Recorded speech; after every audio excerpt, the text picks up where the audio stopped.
So everybody, you just got to see several of the CFNE team members. Thank you for your patience with the tech and with making sure that we can have this accessible in Spanish. For those of you who aren't familiar with Cooperative Fund of the Northeast, we are a nonprofit community loan fund that is about to celebrate our 50th year in a couple of years. We work for economic, social, and racial justice by advancing community-based, cooperative, and democratically owned or managed enterprises with a preference to those that serve low-income communities. And our vision is economic justice for all through thriving cooperative enterprises. Next slide. And we are really fortunate to have with us 4 fantastic panelists. I'm going to invite y'all to just come on in the order that you are on the screen and do a little introduction of yourself. So Allison, if you'll kick us off. Sure. Hi, everyone. My name is Allison Curtis. I direct ICA's Business Conversions and Consulting Program. I'll talk a little bit more about the ICA Group later on, but I work with companies across the country who are kind of considering transitioning into employee ownership. We work with the kind of selling owner as well as with the employees themselves and helping to put together and prepare the sale and support the company after it becomes employee owned. And I'll pass it to my colleague, Shelley Miller. Thank you, Allison. Good afternoon, everyone. I'm not sure, I'm not seeing in the video, but hopefully you guys are. I do have it on. I am the director of what we call New Ownership Opportunities at ICA, or New Ownership Opportunities and Outreach. And my responsibilities are to go out into the world and educate the population, particular stakeholders such as business owners and those that advise them about the employee ownership option. And also to answer questions about how they may become employee owned. And, and other advice is given to them about preparing for that option. So look forward to talking more about that. And I will pass it on to Heather. Thanks, Shelley. Hi, everyone. I'm Heather Ferran. I am a senior cooperative developer at the Cooperative Development Institute, and I work in our business ownership solutions area, which specifically focuses on converting existing businesses to worker co-ops. And my portion of that work is really mostly after the transaction. So I work with groups of workers when they're trying to figure out how to really the nuts and bolts of structuring the board, building the board, member education, strategic planning, growth, and transformation. And I'm excited to be here. Thank you. And I'll pass it on to Annie. Hi, everybody. I'm Annie Winkler. Excuse me, they, them pronouns. I work for the Vermont Employee Ownership Center. I also work with the U.S. Federation of Worker-Owned Cooperatives as a peer advisor because I used to work at Real Pickles, which is a cooperative in Western Massachusetts, and I was there through the conversion. I need to slow down, is what I know about my talking. And, excuse me, Zoom just told me I was speaking Spanish. That's not true. And I am our generalist, so mainly it means that I help with conversions. I'm not necessarily leading the Vermont employee ownership conversions, but I am leading the ones that I do through the U.S. Federation. And I just really love talking to people about democracy and how we can have it in our workplaces as well as in the world. So that's why I'm here. And I'm gonna pass it back to Carolyn. Awesome. Thank you so much. And I guess that I should say, I also come at this as a former worker owner. So I worked at a 1.5 yard landscaping cooperative outside of Boston. We converted to a worker-owned co-op in 2014. I stayed there for about 5 years and moved over to CFNE in 2019. So this is my heart's work, and I'm really honored to get the chance to be in practice with the fantastic folks on this call. Today we are going to, oh yes, confirming my speaking language. Today we are going to try to hit on, in an organic fashion through a panel discussion, why employee ownership? Why are we caring about the strategy and devoting so much time to it? How can we help owners and businesses prepare for leadership transitions? What does that transition process look like? And what are things that we can help businesses do at any point in their development to start laying the groundwork for good transitions to employee ownership? And at the end, we'll give each of our panelists a chance to share a little bit about some regional and national resources that are available for employee ownership.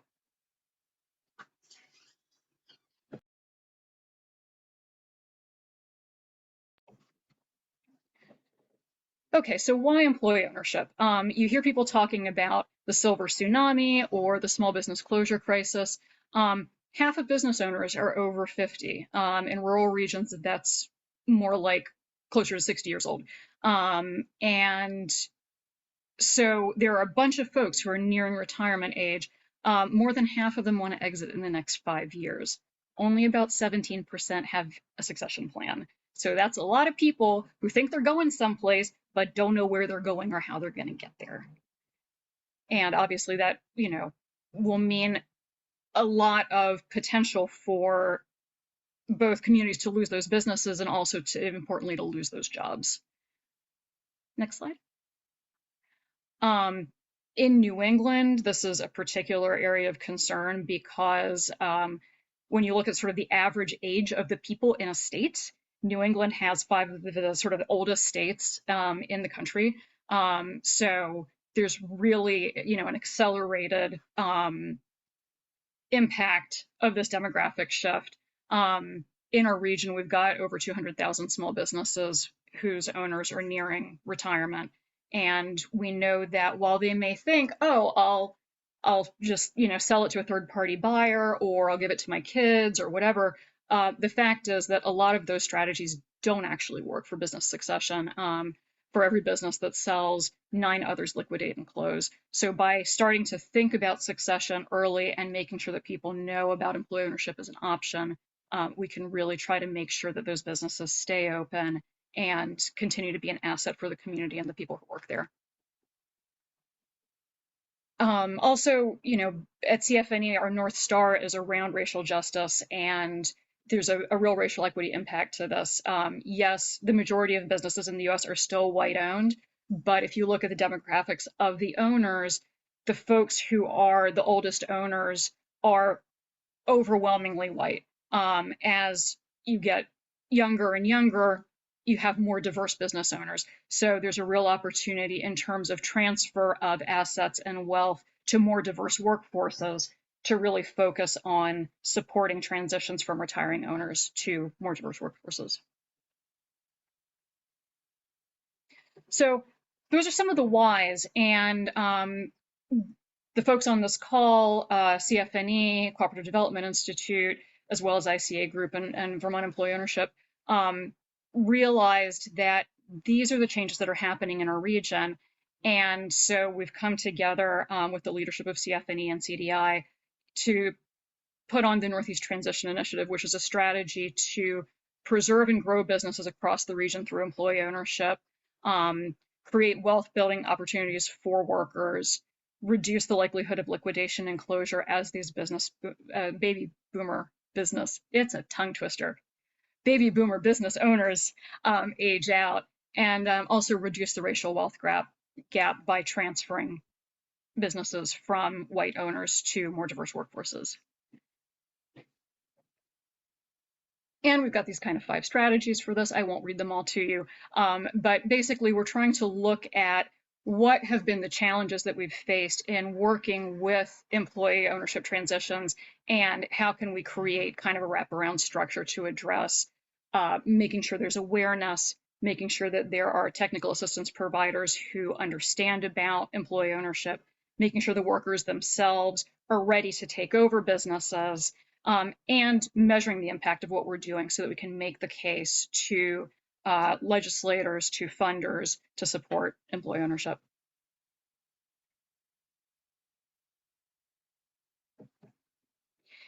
And these are the fantastic organizations that are involved in this first round of NETI, both the folks that are on the call and some other capital providers, co-op development centers, and Wells Fargo has helped support this initiative.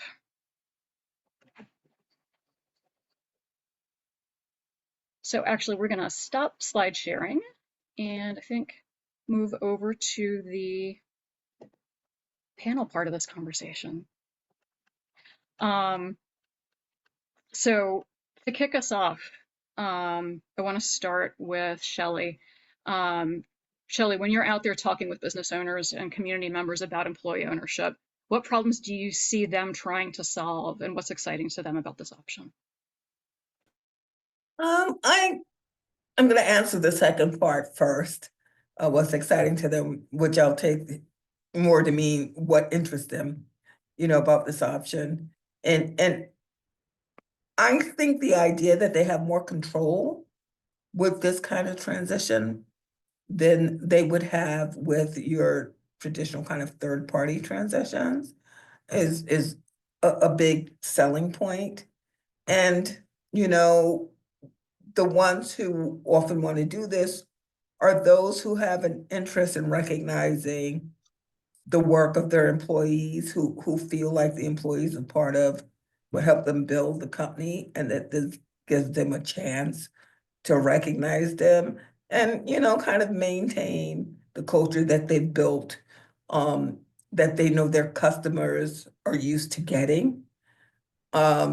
And what was the first part? I was so busy focusing on the second part. Repeat that first part. What's getting them excited when you're talking to owners or to people in community? What's getting them excited about this option? Yeah, that's what I was answering, that the part about exciting. I thought there was another part. And I think for the community, they like the idea of securing that business in the community, like rooting it there. As I said, like a lot of the owners are interested in continuing to provide a quality service or product to their customers, and they have relationships with them, and these are small businesses that, they really have sometimes close relationships with them. So that interests them, and it's the same part for the community as well, being able to know that business is going to stay there and they're going to get what they're used to getting. So a lot about continuity of those relationships with the business itself and with the individuals and with the employees. Yes. Cool. And control, having the control in terms of what it's going to become and how they're going to make that transition. Cool, thank you. Heather, when we're talking about an existing business transitioning to employee ownership, we're really talking about potentially 3 transitions in management, in governance, and in the legal and financial part of the ownership. Is there a right order to tackle those transitions? Yeah, I love this question. I think about this question a lot. I don't think there's a right order, except maybe to say that ideally there would be an intentional order to them. I think it's really hard to do all of those transitions at once. We have a client right now, who I'll keep confidential because they're still working on their buyout. But the owners are in their early 80s, and the company has really been built on name recognition and the brand and sort of social capital of one individual. And the finances and admin have been managed by the spouse of that individual. So there are longtime employees that have been there for 20 plus years, but have never had a window into really any of those levels of thinking of ownership, governance, or management. And those owners came to us recently wanting to retire in the next year, 2.5 years, right? They have like a 12 to 15 month time frame. And so they're really trying to do all of those transitions simultaneously. They're trying to figure out how to transition the customers and name recognition, how to find and onboard a new CEO, orient them to the culture, the customers, the business model, and then how to form a co-op and support the employees that have, really kind of not had that level of decision making in the past to become, buyers and then to become owners. And so I think, with those 3 transitions, I think a lot of small business owners are sort of dealing constantly with the decisions in all of those areas as like one big lump, like, big ownership questions like, should we take big risks, open a second store, sort of fate of the company type questions, governance level questions like company policies or long-term vision or strategy. And then also, management, like how will we align people and resources to get to those? And I think a lot of times there's not a need to differentiate between those. But I think as a potential co-op moving towards a transition, I think really starting to tease those different layers of decision making apart is really important, and starting to sequence them, because I think otherwise employees have really only ever seen the ownership of the company like the ownership of whoever those previous owners are. And so it becomes a lot harder, I think, to really support recognizing the different decisions that members and board and management will be involved in when the employees have only ever seen it held all together. And I think we all have probably some examples of the very different orders that companies have gone in. I think each of us might be speaking to that in a second, so I'll pass that back to you, Carolyn. Yeah, Allison and Annie, do you guys want to each, think of one example of how somebody has sequenced the conversion in a way that made sense for them? Sure. Yeah. As I think Heather has spoken to, the timeline and kind of the sequencing is different for every company, and every owner has kind of a slightly different approach to how they want to approach both the kind of ownership transition and the management transition. So I think of a company like Green Mountain Graphics. They're a sign manufacturing firm based out of Queens, New York. The owner there was interested in selling to his employees as an exit strategy. He was nearing retirement age, but wanted to stick around at the company in his management role for a couple of years to make sure that the company kind of was on its feet, and that he was training up a new management team that would take over his responsibilities. And he wanted that to happen over a period of time. So his kind of sunset out of that role took approximately 2.5 years from the kind of moment of the transaction when ownership of the company actually changed to the employees. But he kind of slowly trained his team up to take over his role and scaled back. And now, just as of 2 months ago, he's kind of fully retired. He's currently traveling the New Zealand wilderness with his wife, which is the kind of dream trip that they've been planning on taking for 2 months. So he's able to kind of completely step out, and the employees now hold both that management role as well as or he's got a team of 2 folks who've kind of taken over his role at the company in the meantime. Yeah. Yeah, and I was at Real Pickles. I joined Real Pickles in 2009, and in 2011-12, Dan Rosenberg, who started the company, and Addie Rose Holland, his partner, were thinking about how do we protect the mission of this business, protect this business staying in Greenfield, Massachusetts, and really dig into what are we doing and making sure that that continues to happen. And so they came to the decision to convert the business to being a worker-owned cooperative, if enough of us said that we wanted to do it with them too, right? Like, it's not a thing you can do by yourself. And I think that even though it wasn't an employee-led conversion, it became something similar to an employee-led conversion. So even though the seller was the founder, it really felt like all of us were working together on creating this new business entity. And it took us about 1.5 years to really do all of the work that we needed to do. And when we were doing that work, we also were really clear, Dan and Addie weren't going anywhere. We signed them on for contracts to continue with the business to make sure that they did, partially because of how we were raising the capital to help folks feel confident in our ability to continue with the same management that we had been using. So our management structure didn't necessarily change in terms of the person on the top of our hierarchy, but we did distribute a bunch of Dan's responsibilities to the other worker owners in really important ways, and did that governance transition when we became a co-op, obviously, where we were having board meetings and making those bigger, higher level decisions together, and having the meetings where we were like, is this a member meeting or is this a board meeting? Because there were only 5 of us and we weren't sure which it was, and we had to really be thinking hard about it. And that lasted at least a year of us really thinking about, how are these decision-making bodies different and how do we understand it? So I was really grateful that Dan had the foresight to be making this decision well before he was ready to leave. And the other thing that we worked on during those subsequent years after 2013, when we officially converted, was thinking about the transitions of key management positions. So when I left mid-pandemic, it was maybe not the best moment to transition my job, and maybe our planning wasn't the best, but when Dan recently stepped down from being the general manager, there was a lot more thought and time that went into that, multiple years of planning and really thinking about it. So I think that, and that was just the operational job at that point, of the general manager. So that's what I got.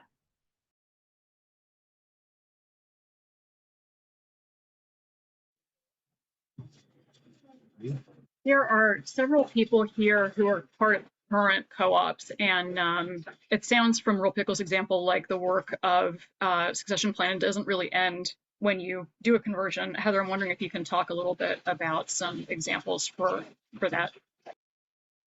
Yeah, I love the way that that example ties into this, because I think that so like I said, I mostly work with clients for a number of years after a transaction. It's the majority of my work, and I've run a few different GM or CEO transition processes for clients, and going into that, it really feels like this is a decision that you all as a cooperative are making maybe once, right? Like it's a huge decision, and feels really important and really significant. And it's been really interesting, I think, through the process of running those executive transitions to realize, well, specifically, I guess I'm thinking about Ward Lumber went through a CEO transition when, after about 3 years of being a co-op, Jay Ward, who had been the selling owner, transitioned into the CEO, being supervised by his board, then decided to move towards retiring from that role. So they went through the CEO transition, formed the transition committee to steward it. And when that process ended, they decided that, recognizing that transition is a permanent state in a co-op, that there's going to be constant leadership transition, whether that's, key board roles, board members, committee chairs, as well as management roles. And so they decided to keep that body as a place to be sort of constantly thinking about leadership succession. So, who should step up? What are pathways to leadership? How do you transition and train new people for key roles, like things like, officer orientations or board orientations, questions of how do we document things so they're easily handed off and they don't live just, in someone's brain that's been doing it for a while. I also have another client, O'Donnell's Nursery, where they've set it as a norm that eventually all members, they're a fairly large company. They have 27 members, and they've set it as a norm since the beginning that eventually all members will take a turn on the board. So I really think that, that idea that transition is constant and it's such a key piece of leadership in a co-op, it generates so much opportunity, because when Ward Lumber started thinking about this, they were really, really recognizing the fact that they'd been around for 4 generations. And at the point of forming the co-op, they were really talking about, their plan to be around for 4 more generations. So I think a key grounding point in that has been really thinking about any leadership transition, not as a handoff from one person to the next, but really like, how are they going to hand off best practices and key learnings, why they did something the way they did it, right? What's the story of why something came to be that way? not just to the next person who holds that role, but really with the mindset of they're doing it for a future generation of co-op leaders. And I find that really inspiring. We did a visioning workshop with, a future visioning workshop with them. And I asked them to think about what would it look like for generations in the future. And they talked about flying forklifts, which I thought was great. But then this was what emerged out of it, was really how are they sort of embedding those transitions in their culture. So far we've been primarily talking about worker co-ops, which are a big area of all of our work. Allison, ICA Group works with a bunch of different employee ownership structures, worker co-ops, ESOPs, special purpose trusts, and others. Why might a company choose one structure over another? Yeah, so when we start working with a company, our kind of first job is to figure out what it is that a selling owner is trying to achieve through their exit, and what kind of structure might meet that vision, as well as kind of what what will work best for the company moving forward. So there's kind of three primary models of employee ownership, though there are variations on all these themes, and there's a lot of potential ways to get creative within all three of these models.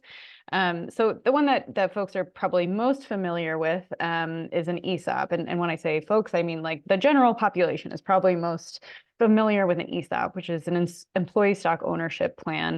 It's essentially a retirement plan that allows employees to own stock. And it's a highly regulated structure because it's a retirement plan. So it's a pretty expensive structure to both set up as well as to maintain. You have to kind of have an annual valuation of the company done. You have to hire a trustee that kind of oversees the company and kind of how it's run and make sure that it's in line with all the rules and regulations. However, there are pretty significant tax benefits to ESOPs. S-Corp ESOPs don't pay federal income taxes. So there's kind of this huge trade-off that's available for those who are able to make enough in profits that they can kind of outweigh the ongoing administrative costs and the setup costs of an ESOP with those tax benefits. So usually that means that ESOPs are a good fit for larger companies. When I say larger, I usually mean more than 20 employees. And I usually mean more than around $300,000 in earnings before taxes and interest and depreciation every year. There's a little bit of squishiness there, right? It's very dependent on the service provider that somebody uses. There's some really expensive ESOP service providers out there, and then there are some that are much more affordable. So it's kind of finding the right fit for the company and making sure that that structure is going to be one that they can maintain in the long term. But financially, if there's a possibility there, it's worth looking into because of those great tax benefits. The model that, of course, we've been talking most about is the worker cooperative, company owned and controlled by employees, kind of based around the structure of one person gets one vote, especially in large corporate decisions and in the election of the board. There is the cooperative model provides the opportunity for folks to get profit sharing, also available in an ESOP, but not kind of baked into the culture and the intention behind the ESOP in the same way that it is in a co-op.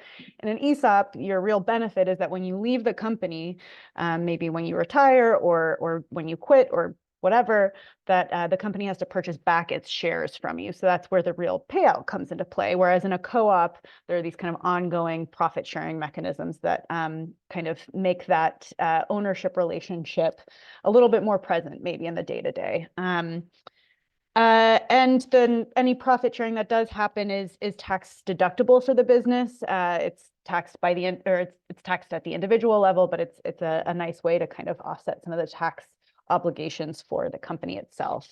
Both an ESOP and a co-op have an added tax benefit for selling owners that's available to some selling owners called the 1042 rollover. It's a particular tax advantage that allows selling owners to defer their capital gains taxes if they kind of reinvest the proceeds of the sale into a qualified replacement property. So something to talk to your accountant about. Not something I'll go into great detail about here, but an interesting way to kind of help sweeten the pot for owners who are interested in this as a potential option, but are kind of weighing what the different ways that they could go. And then the final kind of model that is coming up more and more recently, but is relatively new in the United States, is called an employee ownership trust. You might also hear, or an EOT, or you might also hear them called perpetual purpose trusts. So these are models wherein the ownership of the company is held by trust for the benefit of employees. So usually there's some amount of profit sharing. There's some amount of kind of built-in voice in the governance structure. But really, the company is owned by the trust rather than kind of in this more democratic way that is happening in a cooperative structure. There aren't any of those nice tax benefits for employee-owned trusts, but they are a really good fit if a selling owner is kind of like primarily concerned about a potential future sale for the company. So they're worried that, hey, if I sell this to my employees and I maybe do so at a discounted rate, or, you know, I really want my employees to own this thing forever, and then they turn around and sell it to, you know, Joe Schmo private equity guy in 2 years, that's really going to bug me. So this is a way to ensure that that kind of ownership is held in this specific way in perpetuity, right? That perpetual purpose trust is built around kind of this never-ending document. Again, they're newer in the United States, so there hasn't been as much kind of like exploration of how they hold up in court, or like ways that they could potentially be tested. So I think we kind of tell people to just look into them and get more information. And yeah, so there's these 3 kind of basic options. I say basic, they're a little bit more complicated than that, but part of the role of ICA, CDI, VEOC is to help kind of help folks navigate some of what those options might look like and what might be the best one for their specific situation. Thanks, Allison. So there are a bunch of different ways to structure an employee-owned company. Shelley, in your experience, what makes a business a good fit for a transition to employee ownership? And you're muted.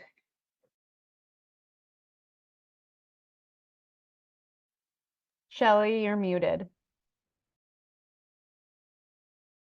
I think sometimes this touch is very sensitive. So I was saying how many employees, like first thing is the employees.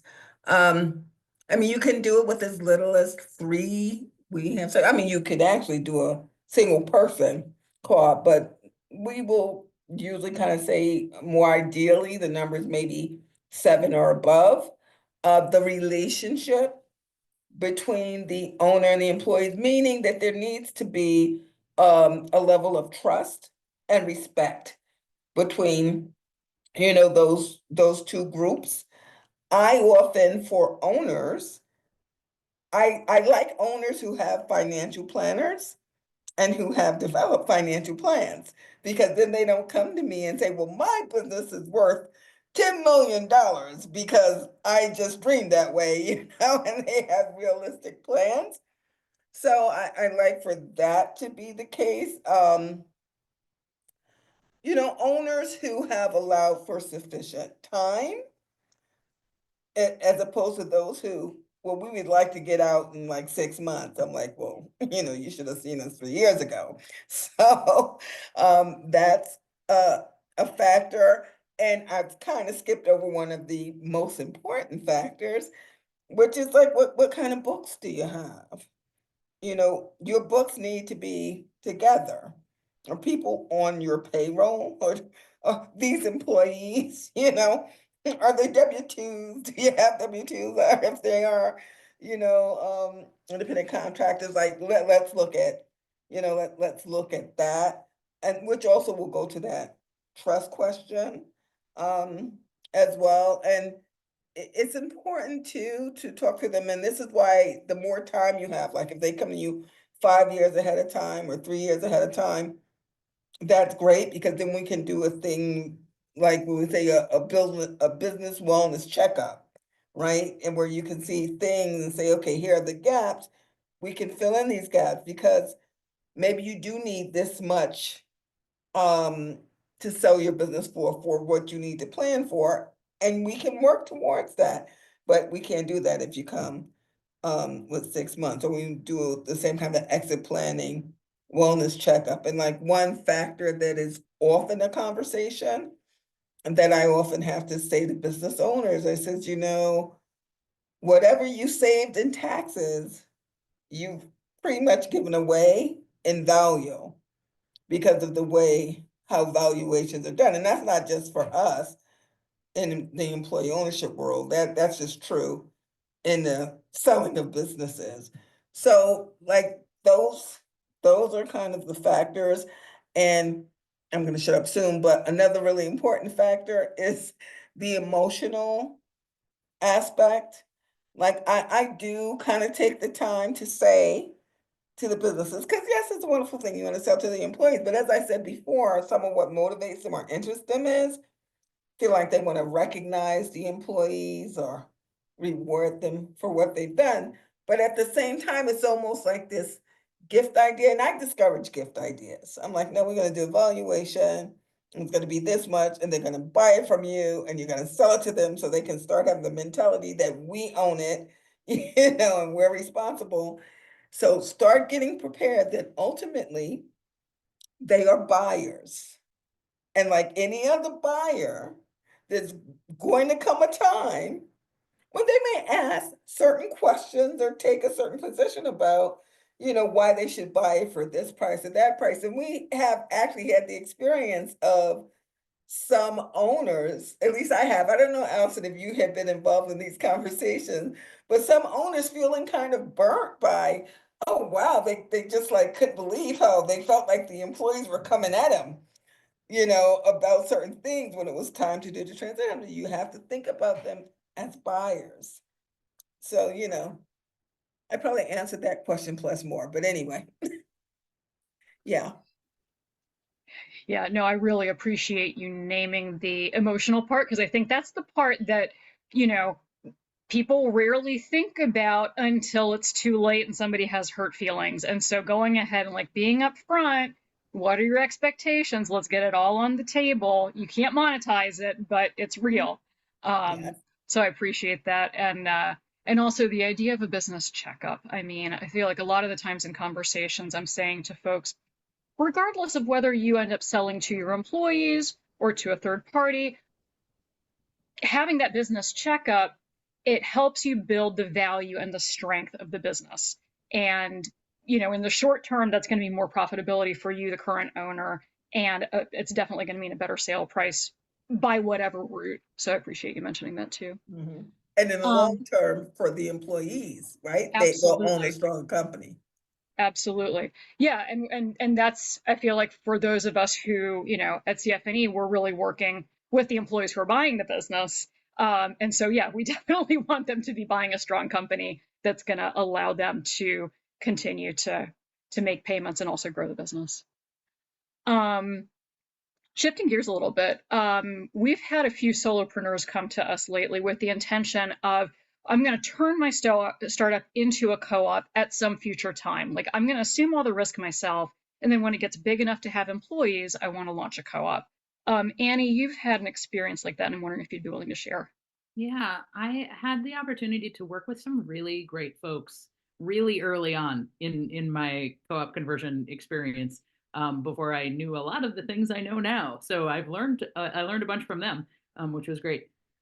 But the folks I'm talking about is Bread and Roses Digital, and they run a workaround digital agency dedicated to progressive causes, candidates, and organizations. And Aidan King started the business and pulled a bunch of really smart strategists in to come and work with him, because that field is very exploitative. And they were like, we're done. We're done with that reality as how we need to work in order to get ahead in this progressive digital world, a political digital world. And so they are really dedicated to the well-being of the folks who work there, which is just, it was so great to start working with folks where that was their frame up. And so it was kind of like working with a co-op startup, but also kind of like working with a co-op conversion. So that's the way where I'm kind of like, I'm not quite sure who they are and how they are. Because when Aiden started the business, he was like, when we sell it, it's not going to be for a lot of money. That's not the point of this. We are building this together. We are building the value together. And so what we were really working on as folks, what I was really working on with them was like figuring out how they wanted to be thinking about decision making and governance structures, and how they wanted to be thinking about management in a non-hierarchical way. So helping them to really do some business development, get better finances in order, like Shelley was saying, like you need your finances in order. And there was some things where I was like, hey, so the P&L or whatever, like you need to know how to read it. You need to understand what's in it, and it needs to be timely in order to be making good decisions. So that's a bunch of the work that I was able and privileged to do with them, which was just really great. And I've talked to other folks since then too, other solopreneurs or like 2-people businesses where they're like, we want it to be this later. And I'm like, great. The first thing you need to do is talk about your decision making. That's the first thing. Like you need to understand what is the foundation of how you are making things happen together. And the other piece of the foundation is how are you making your finances work? Because if it's not a financially functional business, you don't have anything to sell. And that was really wonderful working with those folks as they were learning and figuring those things out and really developing their business skills alongside of their owner, because he was relatively new to running his own business himself. So I don't know, it was just really great.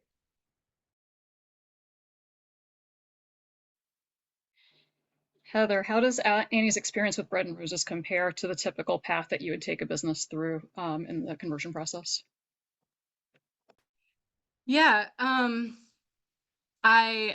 mean, I think that those pieces of decision making are maybe slower burn through more of a conventional process that we might take people through. So yeah, I mean, we think about it in 5 phases. So we think about starting with an explore phase, which, Shelley was speaking to this before, but really, I think most often that is a willing selling owner coming forward. Maybe they've heard about, this possibility from an exit planning workshop, from another selling owner, but somehow they've become aware of this as a possibility, and they're really reaching out to explore it among other options. So at that point, doing evaluation, getting to know and understand more about the workforce, the management structure, and I think really trying to understand sort of the health and resilience of the business. Are there long-term employees that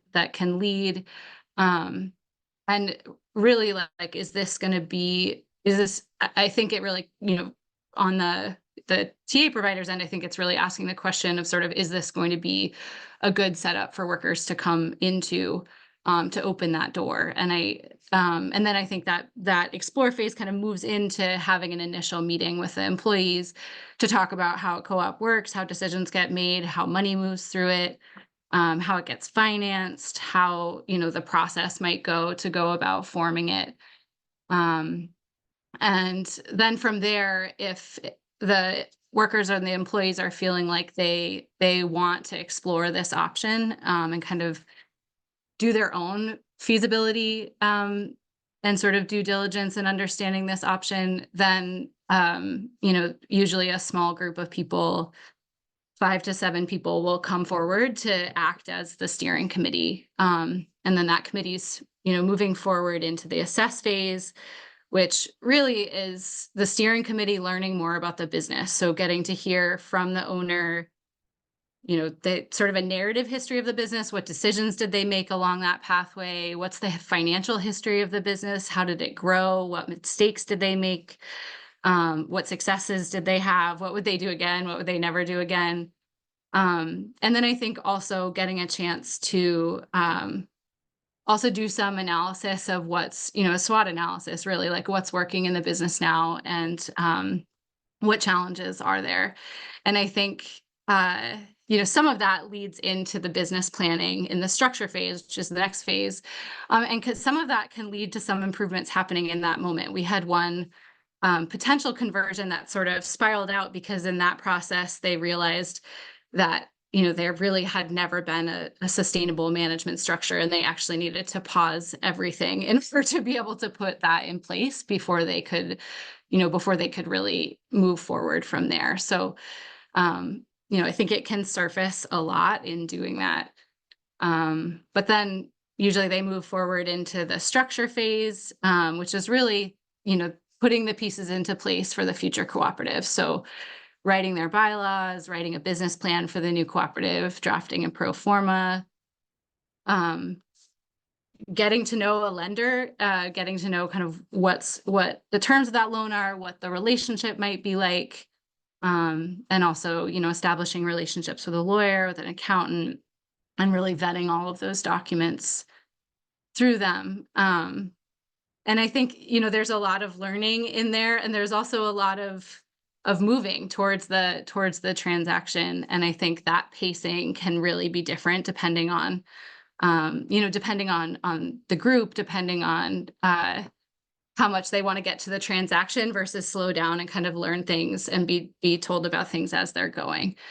And then the execute phase, moving through the transaction, having the first member meeting, having the first board meeting, and then moving into the support phase. And really, I think, at least for us, and I think, VEOC and ICA Group and CDI do things all in parallel ways, but also slightly differently. But I think for us, really a lot of the learning happens, happens kind of in that support phase, where it's really it's just immediate. It's just what's in front of you and what's immediately relevant. So things that we might have talked about in a previous phase, it's like, how do we, maybe we mentioned it in the past, but now suddenly it's relevant because it's right in front of us. So, and I think a big piece of that, and maybe this is partly also to what's a little bit different from, the bread and roses example, is that I think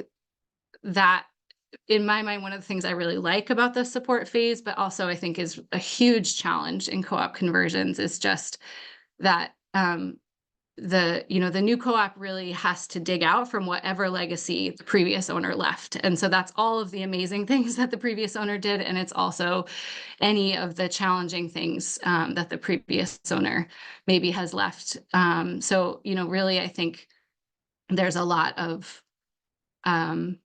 even getting to the point of realizing that something else is possible in the workplace, it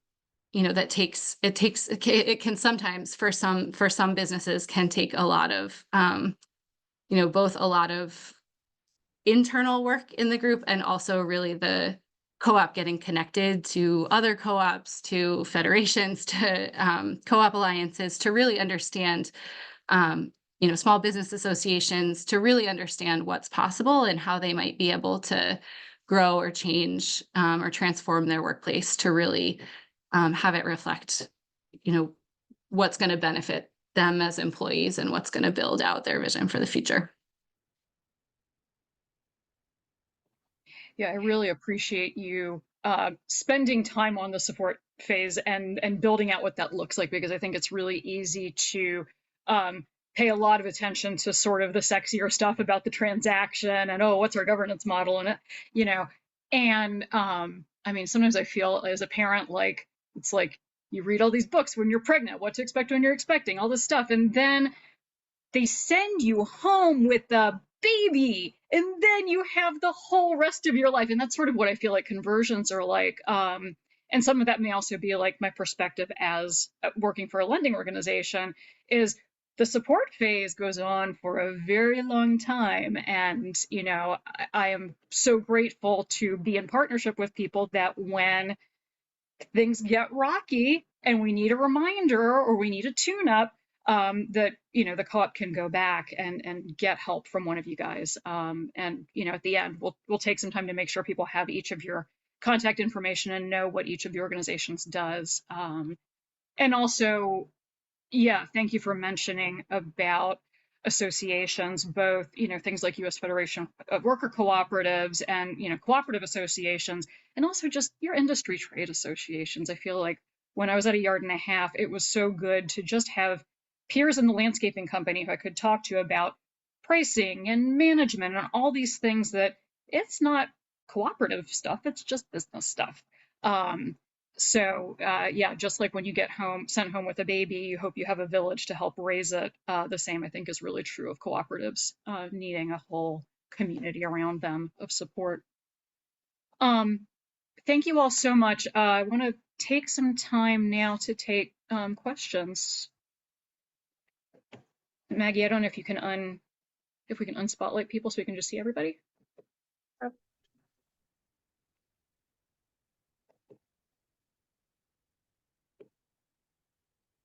And folks in the audience, feel free to just come off mute or put things in the chat.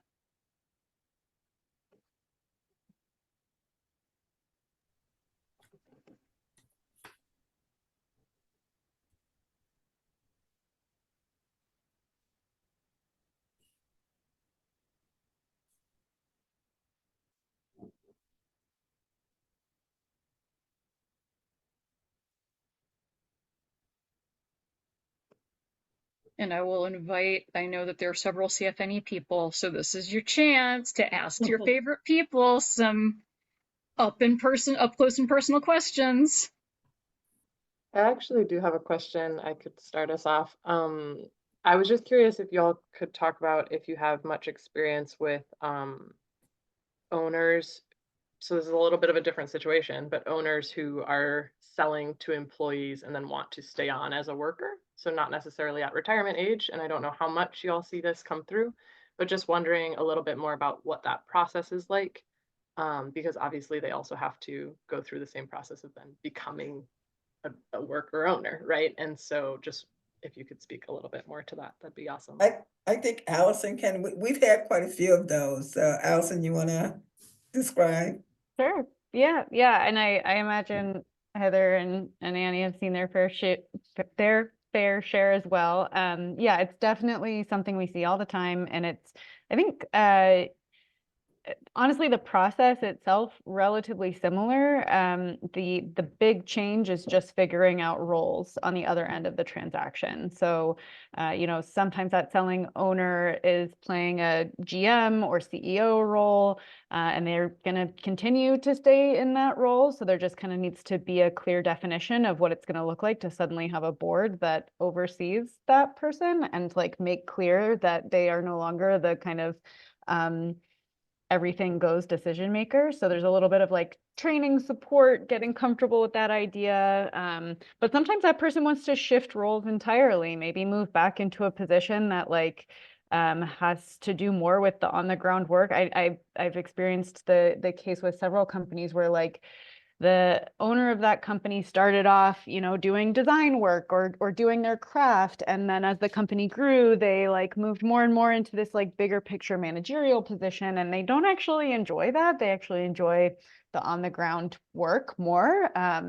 And so this can be a nice opportunity to get back to that. And again, it requires the same kind of management succession that a kind of more traditional conversion project would, where there's a selling owner who's leaving, this person's just sticking around. So I'd say, it's pretty common. Honestly, I think the banks love it too, because it means that, you've got that wealth of knowledge sitting on your staff for the foreseeable future. I think it does great things for morale for companies. It's just a little bit of a culture shift and change for some owners who are used to having the all decision-making power coming to them. But I think for those who are excited about it, usually they're kind of prepped for that already, that shift already. So yeah. Yeah, I think I would just really underscore that piece about, I think just coming back to that emotional impact question, I think I think it's important to be upfront about the emotional impact of that shift and that transition. And I can think of a few different situations where, that owner, I think it's just, it's like, there are some really honest and real conversations about class that need, that are either under the surface or happening above the surface at that point. And I'm thinking of one situation in particular where an owner, wanted to then, benefited from the sale or, left the sale, became a member and, wanted to really, I think their greatest desire was to like be one of many. And it has been a huge struggle because I think that some of those conversations hadn't happened really directly. And so, that hierarchy and the power differential and also the class differential, I think was something that has, really made it difficult for that person to just kind of like blend in, blend in with the crowd. And so I think, really acknowledging the emotional impact of that, really looking for what people's goals are in doing that. And I think it's been really helpful, I think, for us to connect, selling owners that are thinking about staying on with a coach or like a leadership coach to really, think about and sort of clarify in their own mind why they're staying and to talk through some of those issues so that they don't get put on the worker owners. Shelley, did you want to respond to this question? Yeah, I just wanted to kind of, I guess, add to it something that I said earlier, which is about like this concept of gifting. It's another reason why I'm like against this idea of gifting. I'm like, no, this needs to be a transaction. This needs to be a sale. Like, think about it if you went and you took a partner into your company, because then the partner now is going to be making these decisions with you, right? So that you start shifting the mind. The partner thinks of himself as owning. We need the workers now to think of themselves as owning, and you think of them as owning. And so having, we're very American, right? So that transaction makes it, to me, clear, this is what we need to work on with the mindset. This mindset needs to be getting built. And I actually think that idea of a coach is very important. And maybe not only for the owner, but for the new worker owners as well, right? Because making decisions with a group, they used to say having a partner was like getting married. Right now you got a few partners. So I do think that those are issues that we should pay attention to. But I don't think we should heighten them like there are some special problem that's in co-ops. I think it's just like business. Ana Martina. Thank you. I have a couple questions. One, it's a question that it's probably not exclusive to just conversions, but I feel to cooperatives in general, businesses where they are family members and maybe, the older generations want to retire, but they want to pass the business to their son, daughter, children, they want it for them to stay, to continue the legacy, but they want to open to cooperative owner or worker ownership. And so if you have experience with any of those ones, how you been supporting them and any recommendations that you have in that regard. And the other question is more around access to funding to support the conversion. We have experiences of workers reaching out to us. They are, the owner wants to sell, they wanted to get there, but there was this challenge around funding. And as you were saying, it's not something that you can just do in one day. Like, it requires a lot building the culture. And so there's a lot of challenges there. And very often, we don't have the capacity to take on pro bono work. So we send them to this webinar, to these resources. So yeah, that's a question as a provider, like what are your recommendations around funding to support conversions? Thank you.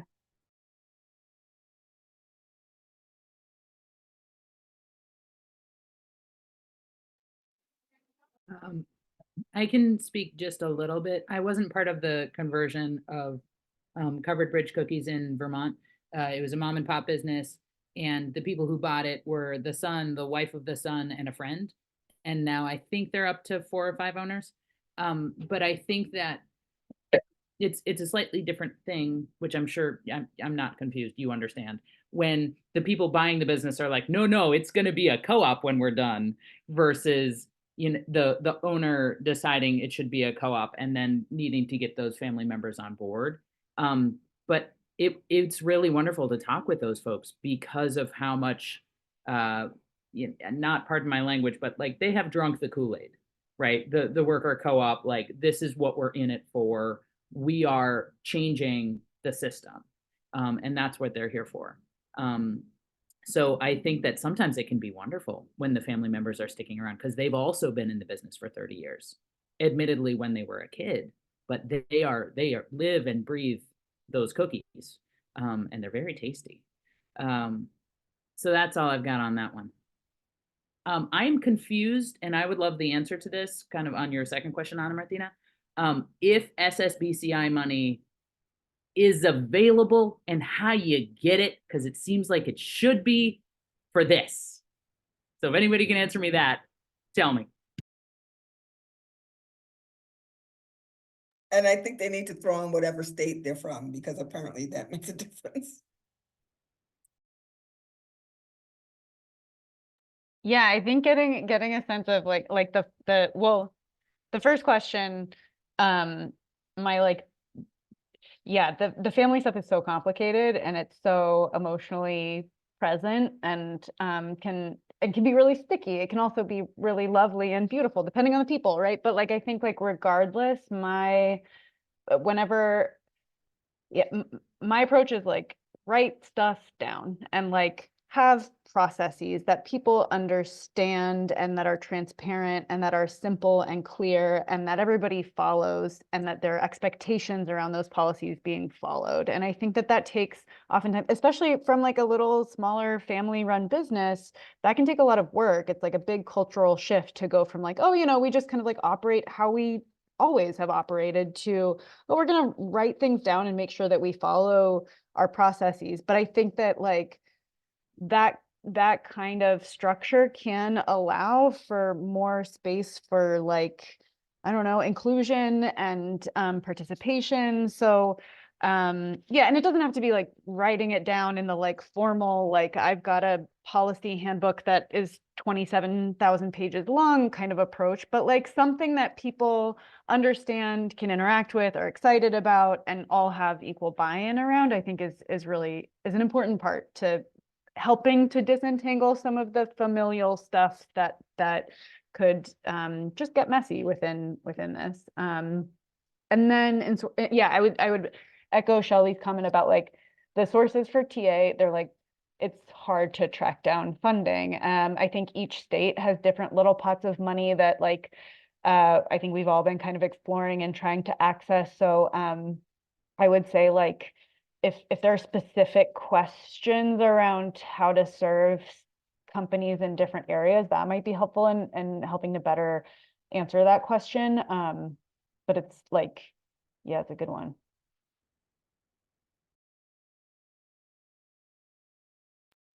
I probably should have said VEOC has a pot of money, but it's just for Vermont folks, and it just helps pay for valuations. I think we can pay for up to half of the cost of evaluation. Yeah, and so I can it's make not necessarily TA, but it kind of is. And I was just going to say, I can make the plug that like ICA, for example, we do pro bono conversions in New York City. Like any company in New York City that's looking to convert, we do from soup to nuts, 100% free. We have some access to some funding in Massachusetts, but it's like, it's all kind of dependent on the company and the situation. So.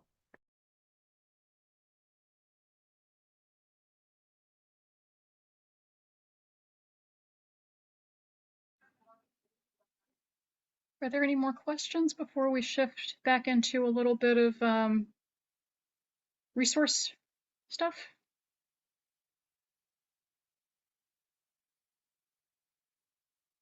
All right. Maggie, do you mind just popping up the slides again for starting with CDI?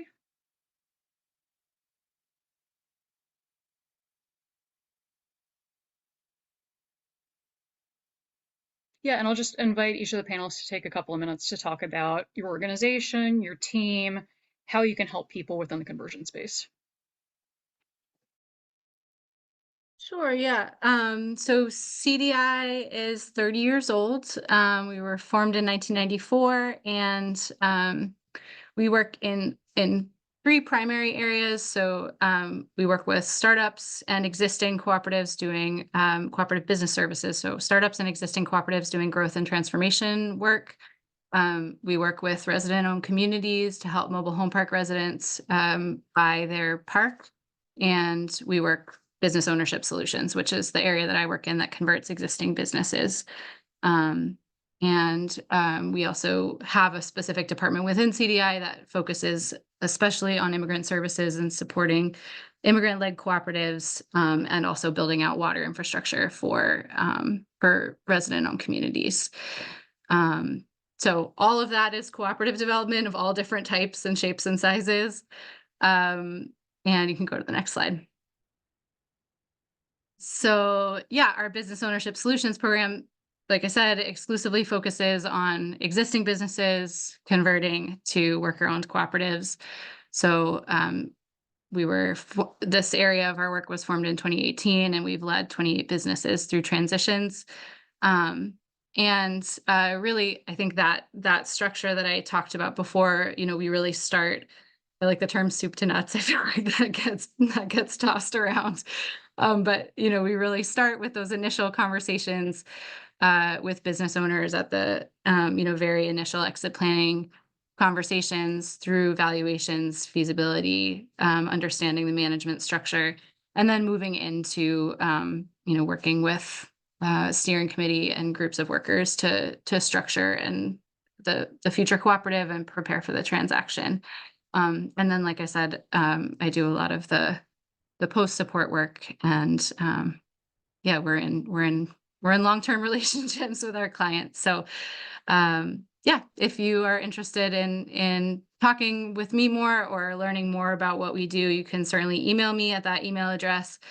We also have a inquiry form on our website that you can then respond to as well. So thank you all so much. It was really nice to be on this panel, and happy to be in touch.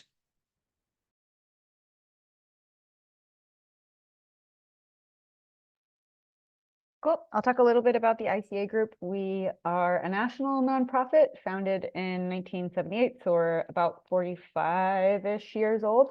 We are based in Western Massachusetts, but we work with companies all across the country. And we do exit planning, conversion support, ongoing TA for existing co-ops. And then we also have a few kind of industry focuses that get special attention from some of our teams. So for example, we have a home care team that's designed to help support the growth of home care cooperatives throughout the US. We have a focus on alternative staffing and childcare. So we've got kind of that industry angle, as well as some of the kind of broader based conversions work that we do. And then I mentioned this earlier, but we also have access to some funding that allows us to do free and discounted work in both New York City and Massachusetts. And so there are opportunities for some of that work to be covered by that grant funding. And then this is just kind of like our mission and cute little icons. So ICA seeks to change the nature of work by advancing businesses, institutions that center worker voice, grow worker wealth, and build worker power. If you ever want stickers that say these things and have these cute little icons on them, I will send them to you, because I just love them, and I think that everybody should have them. Shelley, anything else you would add? No, you were...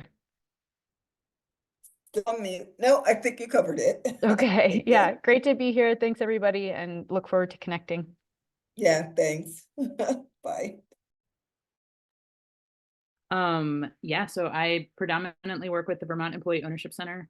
And we do a lot of the same stuff. And it's so interesting, as an employee ownership center, as a statewide employee ownership center, we're one of the older ones in the country, but on this call, we're one of the younger nonprofits at just like 22 years. So that's fun.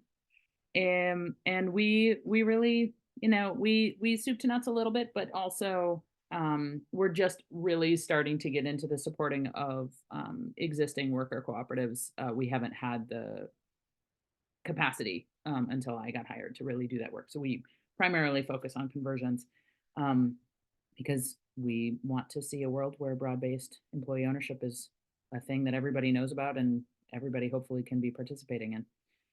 We have, just so you know, it won't be relevant to most of the people watching this video later, but there's going to be just another introduction to broad-based employee ownership. If you know anybody you want to send to something not quite like this, All the information's on our webpage, veoc.org.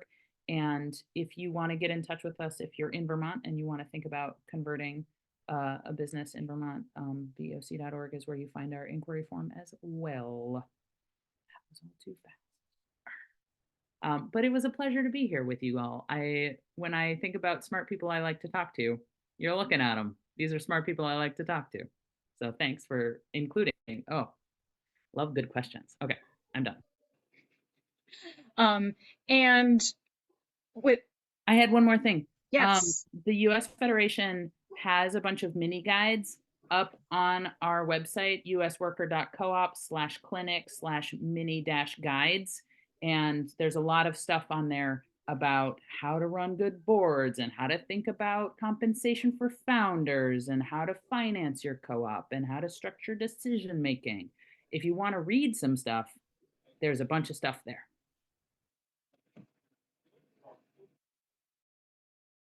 and also Chris Linder, one of our loan officers, had stepped away, but I remembered that he might be able to speak to the SSBCI question about how that has been used to help finance co-ops. So Chris, do you want to take a second for the last word? Yeah, sure, Carolyn, Or thanks. penultimate word? Yeah, I'm gonna put in a link. So each state will be unique. It is a U.S. Treasury program, but it goes through state agencies. And so the first step would probably be just look up your state agency. Here in Maine, we work through the Financing Authority of Maine, and I always forget what it stands for, the State Small Business Credit Initiative. It existed before, but then there was a new round with COVID. It can go on for the next 3 to 5 years. It is concessionary capital, and in some instances, it can help with a collateral issue, meaning if you have very little assets to pledge, it can cover that. And in some cases, it can perhaps bring down the cost of the capital or some combination of that. Here in Maine, we've done one conversion. Very small conversion. It was under $100,000. And so that paid for the acquisition of the business by the employees. And that was something under the old SSBCI that was not allowed. So throughout the ecosystem, we're just trying to raise awareness that, and sometimes you have to inform these lenders and these financing authorities. You have to point to the fine print and say, no, it's allowed now because acquisitions before weren't allowed. So I'm happy if you get pushback, I'm happy to point you to that correct information. And then and the other one we helped finance was a fisherman's co-op, help them buy their wharf. So it is the case. I think some states, Maine is a little ahead of some states, and other states are kind of behind in deploying that capital. So there's a really good opportunity to use this capital for conversions. Thank you for letting us put you on the spot, Chris. Sure, no worries. Yeah. And then the one last little call to action for anyone who's working with businesses that are conventional businesses, so not employee owned, whether the business owner's thinking about conversion or hasn't even started going there yet. NETI has this ownership transition survey. It's available. I've just put a link in the chat, both in English and in Spanish. We would really like to hear from business owners just to understand, what are they thinking about exit planning? Who's thinking about it? Are they thinking about it at all? Where are they? How big are their businesses? How old are their businesses? All this type of stuff to help us as a field be ready to serve them better and sort of message things in ways that are going to reach them and they're going to understand. So if you're in relationship with those types of business owners, or if you are that type of business owner, we'd love for you to fill out that survey. And I've got all the emails of our lovely panelists and a couple of links about employee ownership broadly, including some really nice case studies. I think often it can be helpful to just hear about an employee ownership story in an industry similar to yours. So there are a bunch of those stories both on the NETI link and becomingemployeeowned.org. And if anybody has last minutes or wants to stick around and chat, feel free. Otherwise, thank you very much and have a wonderful afternoon. Thank you. Bye, everybody. Thank you all.